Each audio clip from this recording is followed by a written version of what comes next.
Моето мото е да не беше ти, немаше ја да бидам ова сега што сум.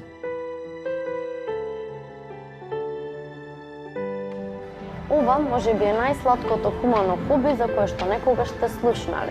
Запознајте Амуши, дама која што плете за предвремено родените бебиња. И почнав само иницијативно да плетам за тие бебиња. И уште си продолжувам секоја година, гледам да се надминам себе си со бројката што ќе ја сплетам. Веќе 14 години како плетам за бебињата во инкубатор. Пошто калчинките и капите им на тие бебиња им ја држат топлотата, за да се задржат во живот.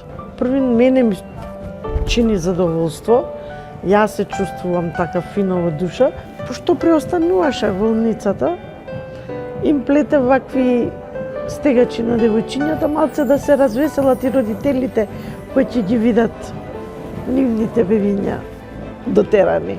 Водена од сочувство, несебичната посветеност на Муши е повеќе од чин на љубезност. Тоа е спас за најситните. Незините рачно изработени калчуни и капчиња се топлина, удобност и символ на човечката грижа во незината најчиста форма. После некое време се запознав со детево е сега негде 10 години, и уште си ја чува капата кој успомен од тоа што ја сплеле. А ние не ни знаевме дека тоа дете, таа капа ја носела мојата изработка. Во свет на масовно производство, иглите за плетење на оваа жена прават разлика за предвремено родените бебиња, кои најчесто се изоставени од текстилната индустрија.